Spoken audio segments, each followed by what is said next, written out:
तो हेलो दोस्तों, मेरा नाम है आदित्य सिंह चौहान। तो आज मैं बात करूंगा सेल के बारे में। सेल के बारे में हम लोग देख चुके थे।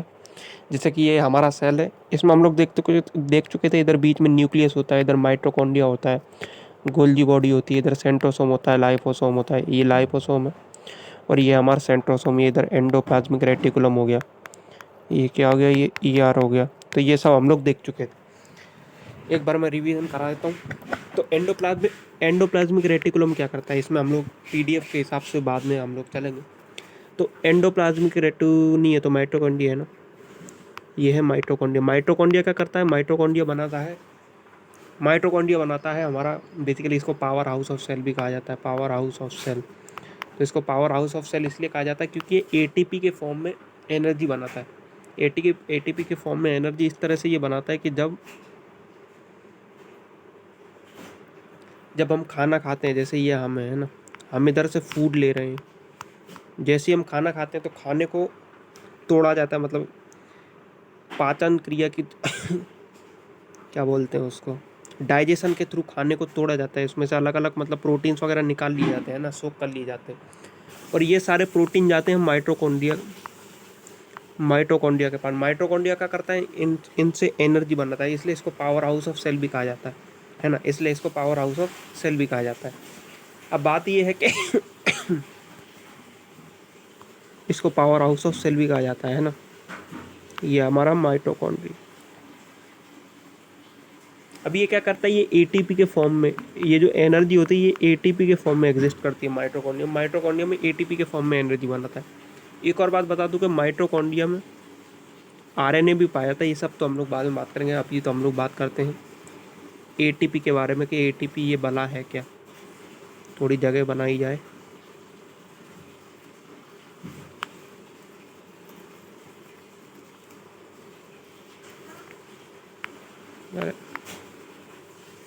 एटीपी के बारे में बात कर लेते हैं। हम लोग देख चुके थे एटीपी के बारे में कि एटीपी क्या होता है। एटीपी का मतलब होता है एडेनोसाइन ट्राइफॉस्फेट। ट्राइफॉस्फेट, ये टी किस लिए डिनोट कर रहे हैं हम लोग, टी इसलिए बोल रहे हैं इधर, ये टी एडेनोसाइन और ये ट्राई ऐसा फास्फेट का ये मतलब वो बना जाता है। ये पी है, ये फास्फेट है, फास्फेट के फॉर्म में ये मतलब बनाता है। तो ये जो ये बॉन्ड्स होते हैं इन्हीं को हम लोग बोलते हैं एनर्जी। ये इन्हीं के फॉर्म में ये एनर्जी स्टोर करता है। माइटोकॉन्ड्रिया इन्हीं में एनर्जी स्टोर करता है। जब हमको एनर्जी की ज़रूरत नहीं होती, जब हमको एनर्जी स्टोर करने की ज़रूरत पड़ती है, तो ये एटीपी के फॉर्म में ये बॉन्ड के फॉर्म में अपनी एनर्जी को मतलब इसमें स्टोर कर लेता है। और जब एनर्जी की ज़रूरत होती है अपनी बॉन्ड को ये ब्रेक कर लेगा। जैसे 3 बॉन्ड है, इसको ये ब्रेक कर लेगा और इसमें से एनर्जी निकल जाएगी, 2 बॉन्ड बचेंगे और ये एडेनोसाइन डाइफॉस्फेट बन जाएगा, है ना। तो ये एटीपी के बारे में चीज़ हो गई।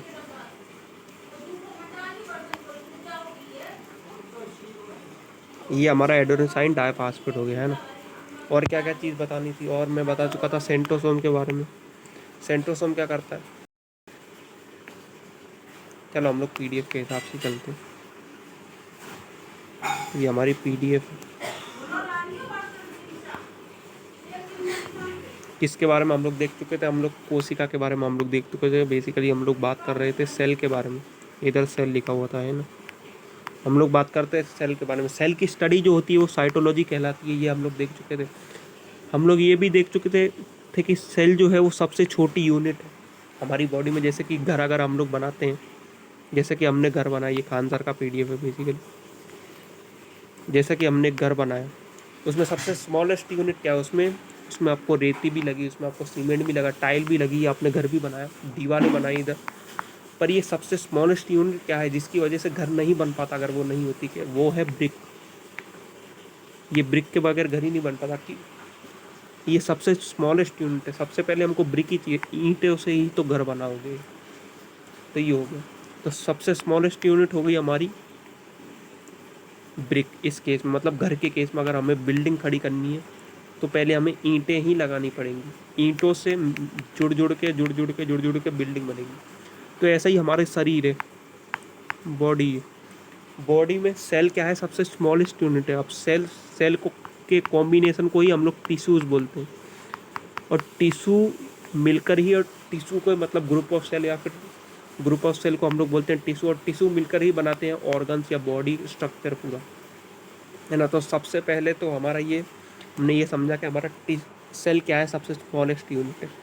फिर हम क्या देखते हैं, ये तो बॉटनी वगैरह, ये मतलब ये इसकी बायो में दो चीज़ आती हैं, बॉटनी और जोलॉजी। जोलॉजी जो हम अभी पढ़ रहे हैं ह्यूमंस के बारे में, एनिमल्स के बारे में, बॉटनी ये प्लांट्स के बारे में हम लोग पढ़ते हैं। और बेसिकली अब अभी हम लोग बात कर रहे हैं सेल्स के बारे में, है ना। तो साइटोलॉजी को जो मतलब इनके जो जनक कहा जाता है, उनको कहा जाता है रॉबर्ट हुक को। रॉबर्ट हुक को क्यों कहा जाता है, इन्हें फादर ऑफ साइटोलॉजी कहा जाता है, क्योंकि इन्होंने मतलब खोज वगैरह करी थी, इन्होंने साइटोलॉजी की वो जो सिद्धांत था इन्होंने दिया था।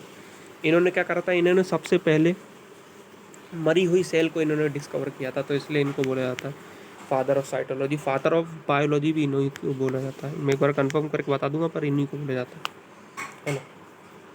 और रॉबर्ट ब्राउन, ये तो है रॉबर्ट हुक, इनका नाम क्या है, रॉबर्ट हुक, ये आप याद रखना।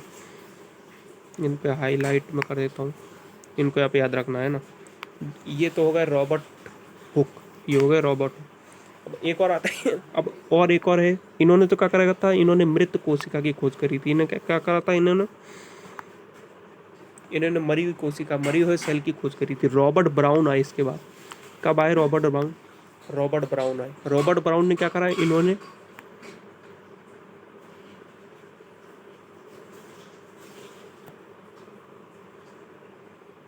रॉबर्ट ब्राउन ने क्या करा, रॉबर्ट ब्राउन ने जीवित कोशिका की खोज करी। और इन्होंने अपनी जो खोज है, जो पूरा मतलब डिटेल्स उन्होंने अपनी एक पुस्तक में लिखी थी, माइक्रोग्राफिया नाम की पुस्तक में, माइक्रोग्राफिया नाम की बुक में, है ना। तो इसको हम लोग थोड़ा मिटाया जाए।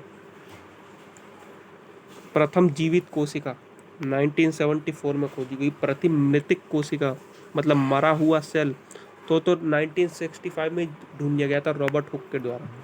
पर जो जीवित थी, जो मतलब लाइव सेल ऑर्गेनिज्म ढूंढा गया इनके, मतलब लाइव सेल ऑर्गेनिज्म, ये एंटोनी वॉन लुएनहॉक के द्वारा मतलब ढूंढा गया। ये क्या थे, ये आपको याद रखने पड़ेंगे। ये उन्होंने पहली बार ये मतलब जो जिंदा सेल उन्होंने पकड़ा होगा, जिंदा सेल या फिर ढूंढा होगा। और इन्होंने क्या करा था, इन्होंने मरे हुए सेल की मतलब खोज करी थी रॉबर्ट हुक ने 1965 में।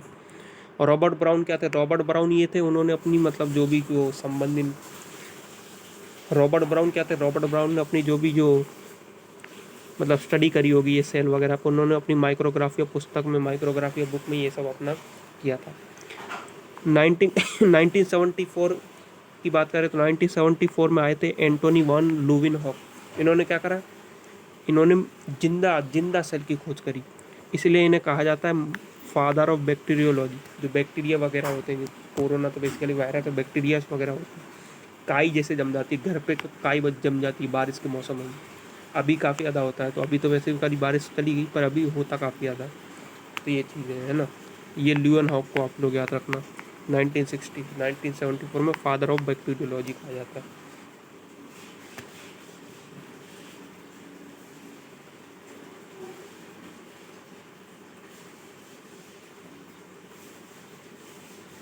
स्लाइडन एवं स्वान ने कोशिका का सिद्धांत दिया था, मतलब कोशिका होती है, मतलब कोशिका के बारे में सिद्धांत वगैरह दिया था, ये आप याद रख लेना। या अरे ये आप याद रख लेना, है ना। सबसे छोटी कोशिका क्या होती है, मतलब दुनिया में सबसे छोटी सेल, सबसे छोटी कोशिका में बोलूँ तो आप सेल समझ लेना, क्योंकि इधर हिंदी में पीडीएफ है तो कोशिका मुंह से निकल जाता है। माइक्रोप्लाज्मा क्या होता है, सबसे छोटी कोशिका, सबसे छोटा सेल होता है माइक्रोप्लाज्मा। और सबसे बड़ी कोशिका होती है शुतुरमुर्ग कांडा, ऑस्ट्रिच कांडा, आपने देखा होगा। ऑस्ट्रिच क्या एक तरह की बर्ड होती है, पर वो उड़ नहीं पाती, बहुत बड़ी बर्ड होती है, आपने देखा होगा कभी विदेशी मूवीज़ में आपने देखा होगा। सबसे लंबी सेल, सबसे लंबा सेल होता है ब्रेन में, जिसको हम न्यूरॉन बोलते हैं। ह्यूमंस में बात करें तो सबसे सबसे बड़ा, ह्यूमंस की बात कर रहे हैं, सबसे बड़ा होता है इसमें ओवम, मतलब सबसे बड़ा सेल होता है, सबसे छोटा होता है स्पर्म। अब हम लोग बात करते हैं नोट, नोट भी दे रखा है क्या, इसमें नोट ये दे रखा है कि जो न्यूरॉन है, ये जो मतलब ब्रेन में जो सेल पाए जाते हैं, सबसे लंबे सेल जो ब्रेन में सेल पाए जाते हैं, उनमें विभाजन नहीं होता। मतलब क्या, उनमें डिवीज़न नहीं होता। क्यों नहीं होता, क्योंकि उसमें सेंट्रोसोम नहीं पाया जाता। मैंने आपको बताया था सेंट्रोसोम क्या करता है, सेंट्रोसोम ये करता है कोशिका का विभाजन करता है। अगर कोई कोशिका मर गई है या फिर कोशिका का जैसे माइटोकॉन्ड्रिया खत्म हो गया, तो उसको नया बना देगा, और लाइवोसोम उस मरे हुए को ख़त्म कर देगा, है ना। तो ये कुछ चीज़ें।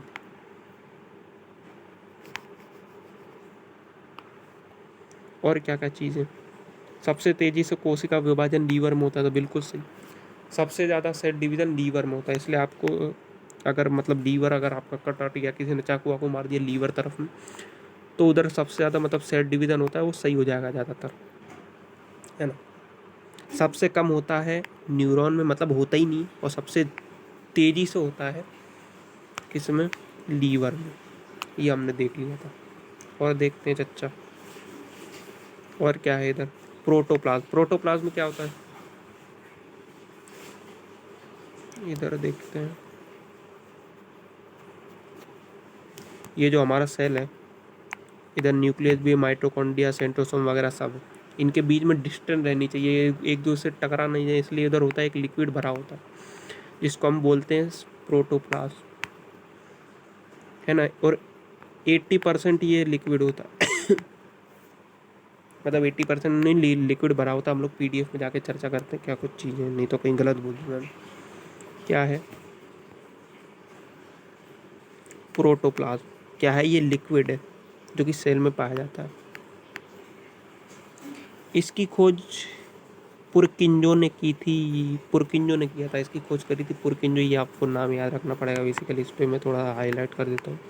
ये पुरकिंजो आ गए अपने, पुरकिंजो भाई साहब, इन्होंने इनकी खोज करी थी। एक तरल गाढ़ा पदार्थ हो। और ये जो ये हॉक्सले हैं, ये जो हॉक्सले साहब हैं, इन्होंने क्या बोला, इन्होंने बोला कि ये जीवन का आधार है। हमारे बॉडी का 80% जो पानी है, 80% हमारी बॉडी में है वो पानी है। तो ये है, ये दो प्रकार के होते हैं प्रोटोप्लाज्म। एक होता है न्यूक्लियो प्रोटोप्लाज्म, न्यूक्लिक प्रोटोप्लाज्म में क्या होता है, ये एक तो मतलब लिक्विड, ये हम लोग बाद में पढ़ेंगे बेसिकली, अभी मुझे ही समझ में नहीं आ रहा। सेल वॉल के बारे में हम लोग बात करते हैं।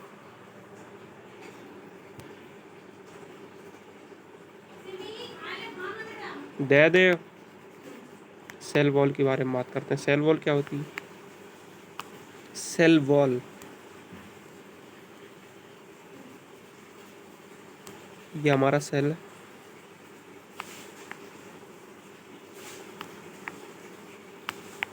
ये हमारा सेल है। ये न्यूक्लियस वगैरह ये सब चीज़ आपको पता होगी, ये न्यूक्लियस वगैरह है। और ये है सेल मेम्ब्रेन, जहाँ पर ये सब मतलब एक थैली है, बेसिकली एक थैली है। ये थैली क्या करती है, मतलब बेसिकली इसको फटने से बचाती है, या फिर थैली नहीं होगी तो ये सब रहेंगे कहाँ पे। जैसे आप आलू लेने जाते होगे तो अब आप उससे थैली मांगते हो कि भैया हम आलू रखें काय में, तो ये कुछ चीज़, ये थैली है। ह्यूमस में खाली सेल मेम्ब्रेन जो मतलब पतली वाली होती है उसको बोलते हैं सेल मेम्ब्रेन। और इसके ऊपर प्लांट्स में एक और नया मतलब एक डिफरेंस होता है, प्लांट्स में ऊपर से भी एक मतलब अलग से होती है, तो उसको बोलते हैं हम लोग सेल में सेल वॉल। ये थोड़ी सी थिक होती है। तो प्लांट्स में इसलिए होती है क्योंकि मतलब उनका अलग से बायोलॉजिकल देखेंगे बाद में बोटनी। तो बेसिकली ये सेल वॉल है जो प्लांट्स में होती है, सेल मेम्ब्रेन ह्यूमंस वगैरह में होती है या फिर एनिमल्स वगैरह में होती है। अब जैसे कि आप वो दुकान पे जाओगे तो आलू अगर आपने मांगे है ना, अगर आपने आलू मांगे तो अगर ज़्यादा आलू होंगे, बता ही देता हूँ, अगर ज़्यादा आलू होंगे तो आप मांगोगे कि डबल थैली लगा दो, कहीं फट गया तो मुश्किल हो जाएगी, फट गया तो सब कचड़ा बाहर निकल जाएगा, आलू ज़मीन पे फैल जाएंगे। तो दुकान वाला क्या करता है, अलग से एक और थैली लगा देता है अगर सामान ज़्यादा है तो। ये हो गया क्या, अगर सामान ज़्यादा है, क्योंकि प्लांट में क्या होता है अलग से और चीज़ें भी होती हैं, प्लास्टिड होते हैं जो उनका क्लोरोफोम, क्लोरो वगैरह में मतलब वो खाना वगैरह बनाते हैं, उन सब के लिए वो अलग से होता है। तो उनमें ज़्यादा चीज़ें होती हैं, तो ज़्यादा चीज़ें तो उनको प्रोटेक्शन भी ज़्यादा चाहिए। हमारे इसमें उतनी ज़्यादा चीज़ें नहीं होती, तो हमारे इसमें ज़्यादा ज़रूरत नहीं होती, हमें सेल मेम्ब्रेन से काम चल जाता है। तो ये कुछ चीज़ें, अब हमने इनको मिटाया, हम लोग आए अपने सेल मेम्ब्रेन पे, सेल वॉल पे। मतलब सेल वॉल क्या होती है, ये सेलुलोज का बना हुआ था, सेलुलोज का बना होता है, केवल पादपों में मतलब केवल पेड़ पौधों में पाया जाता है, सुरक्षा देता है। जैसे कि आलू, मैंने क्या बताया,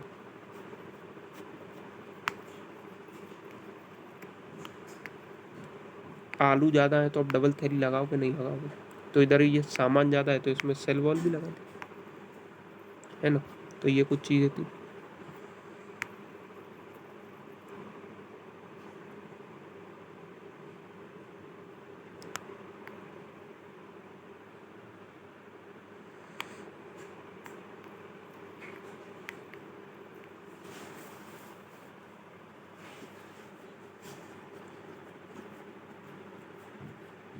अब सेल मेम्ब्रेन जैसा कि मैंने आपको बता ही दिया, ये मतलब सब में पाई जाती है। सेल मेम्ब्रेन तो सब में ही पाई जाएगी। प्लांट्स में क्या है, एक एक्स्ट्रा चीज़ पाई जाती है जिसको बोलते हैं सेल वॉल। इसमें सेल मेम्ब्रेन तो ह्यूमंस में भी पाई जाएगी, प्लांट्स में भी पाई जाएगी, एनिमल्स में भी पाई जाएगी, है ना। ये जंतु तथा पादपों मतलब एनिमल और प्लांट में दोनों में पाई जाती है। झिल्ली, झिल्ली मतलब क्या, मेम्ब्रेन, कोशिका जाने वाले पादप को नियंत्रण करता है। ये जो मैं आपको बता चुका वही सब, एटीपी।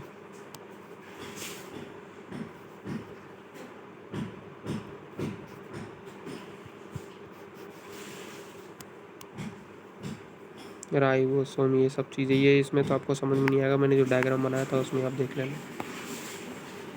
और क्या है चच्चा, माइटोकॉन्ड्रिया में आपको बता चुका था, powerhouse of cell, ATP. अब ये भी एक और चीज़ है, मैं आपको बता देता हूँ, इधर ही बता देते हैं।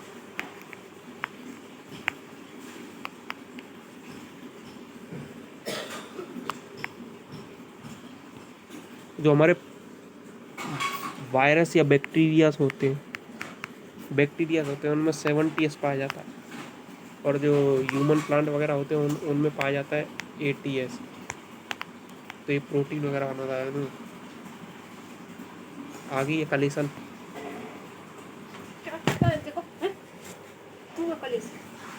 पावर हाउस ऑफ सेल हम इनको कहते हैं ना, सेल में माइटोकॉन्ड्रिया को हम लोग पावर हाउस ऑफ सेल कहते हैं।